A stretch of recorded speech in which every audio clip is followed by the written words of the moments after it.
कि कुछ दलित जो है एक सब वोट बैंक के लिए उन्होंने अपना दल बना लिया है। एक तरफ उन्होंने ये भी इशारा किया, अब मायावती जो हाशिए पर जिनकी पार्टी जाती जा रही है वो सामने आकर ये तमाम बातें जो कह रही है ईवीएम को लेकर उन्होंने सवाल उठाए। उन्होंने कहा कि पहले बैलेट पेपर पर भी देखिए गलत तरीके से वोट पैटर्न डलता था, वोटिंग होती थी, और अब ईवीएम से भी वोट जो है वो गलत और फर्जी वोट डाले जा रहे हैं। क्या कहेंगे? देखिए कीर्ति जी, मायावती जी का जो बयान है, मुझे लगता है कि सियानी बिल्ली खंबा नोचे वाली स्थिति है। लोकसभा के चुनाव में जिस तरीके से और जिस बड़े तादाद में दलित वोट मायावती जी से खिसका, निश्चित रूप से उनके लिए चिंता की बात थी, क्योंकि जिस दलित वोट बैंक की दम पर वो इस प्रदेश में सत्ता में आई कई बार, मुझे लगता है कि उस दलित के लिए उन्होंने क्या किया। दलित की बेटी बन के आई और दौलत की बेटी बन के उन्होंने सत्ता चलाई, और आज की स्थिति में भी बहुत बुरे हालात हैं। उपचुनाव में आपने जानबूझ के चुनाव लड़ा, आज से पहले कभी नहीं लड़ते थे। आपके साथ जब लोकसभा में ही दलित नहीं था तो विधानसभा में कहां से आ जाता? विधानसभा में भी नहीं मिला। आप दलित के लिए कुछ करने की स्थिति में नहीं हो। निश्चित रूप से जो उनका इशारा था कि कुछ लोग जो चंद्रशेखर रावण की तरफ वो सीधा सीधा था इशारा था, निश्चित रूप से वो व्यक्ति अकेला मैदान में आया, उसने अपना राजनीतिक दल बनाया और पहले ही चुनाव में लोकसभा का चुनाव जीत लिया। ये उनके लिए बड़ी बात है, क्योंकि वो जमीन पे रहा। दलित आज भी ये चाहता है जो नेता उसकी बात सुनेगा, उसके काम करेगा, उसके साथ खड़ा होगा, दलित उसको वोट देगा। यही हुआ कि राहुल गांधी और अखिलेश यादव ने जो लोकसभा के चुनाव में एक बात कही, आरक्षण और संविधान वाली बात, दलित को लगा।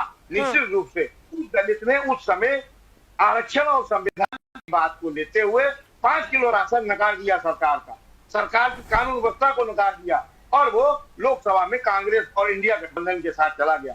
वही दलित, वही अल्पसंख्यक आज उपचुनाव में समाजवादी पार्टी का साथ छोड़ के अब फिर भारतीय जनता पार्टी के साथ चला गया। मैं छोटी सी एक बात पीछे की तरफ ले जाना चाहूंगा कीर्ति जी।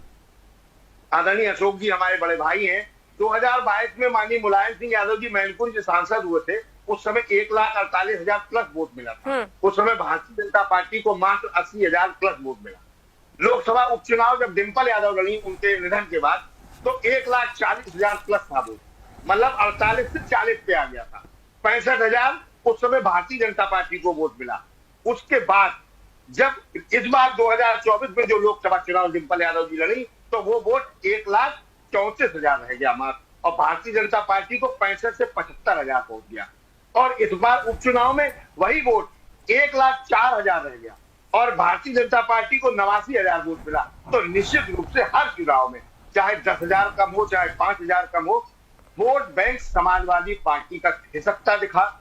आदरणीय विजय जी ने जो बात कही, निश्चित रूप से हम नहीं कहते कि भारतीय जनता पार्टी का क्या पैटर्न था कि उन्होंने वोट कैसे घटा, लेकिन हमारे लिए चिंता की बात निश्चित आपके लिए यह है कि आप जो वोट बैंक घट रहा है उस पर भी गंभीरता से विचार करें। हम आपके नेता पर कोई सवाल नहीं उठा रहे, आपके नेता के बारे में जो कुछ आपने कहा बिल्कुल सही हो सकता है।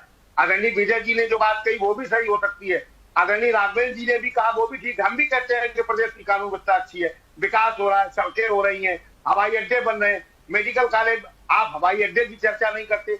हवाई अड्डे 6 कंपनियां भारत में बंद हो गई, नीलाम हो गई। हवाई जहाज जब होंगे ही नहीं तो हवाई पट्टी पे क्या सब्जी मंडी लगाएंगे? आप क्या करेंगे? क्या होगा इनका? स्वास्थ्य सेवाओं पे आप इन पैसों को खर्च करिए। कितने लोग हवाई जहाज से चलने वाले उत्तर प्रदेश में? आप आंकड़ा देख लीजिए, कितने लोग लखनऊ से हवाई जहाज से जाते हैं अयोध्या।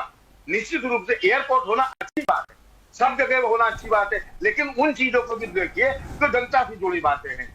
महंगाई, बेरोजगारी, सड़क, बेरोजगार की स्थिति इलाहाबाद में क्या है, किसी से छुपा नहीं है। ना हमें छुपाने की जरूरत है, ना अशोक जी को बताने की जरूरत है, ना आदरणीय राघवेंद्र जी को बताने की जरूरत है। वो तो जनता देख रही है।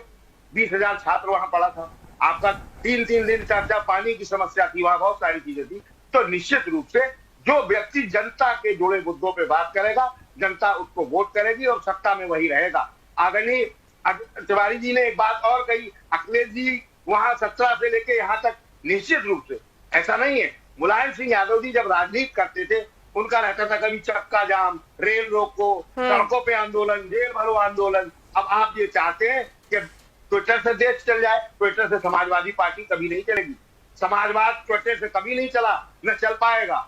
अगर आपको जनता के बीच में नहीं जाएंगे तो निश्चित रूप से जनता आपको नकार देगी। मैंने अपनी आंखों से देखा है, इतने मोटे मोटे मच्छरों के बीच में राम गोपाल यादव और शिवपाल यादव जेल में सोते थे, क्योंकि जेल भरो आंदोलन चल रहा था। राष्ट्रीय अध्यक्ष मुलायम सिंह यादव जी हुआ करते थे, वो सोते थे। समाजवादी पार्टी के राष्ट्रीय अध्यक्ष अगर जनता से नहीं जुड़ेंगे तो जनता नकार देगी। इसीलिए आंदोलन करते थे मुलायम सिंह यादव जी सरकार के खिलाफ, कि जेल भरो आंदोलन, चक्का जाम, रोड रोको, सड़कों पर सो गए समाजवादी पार्टी के लोग। वो समाजवाद अब नहीं रहा है। ट्विटर से चलने वाले समाजवाद को खत्म करना होगा आपको, और जनता से जुड़े मुद्दों पे नहीं जाएंगे तो जनता आपको नकार देगी। जी कीर्ति जी। ठीक, विजय जी।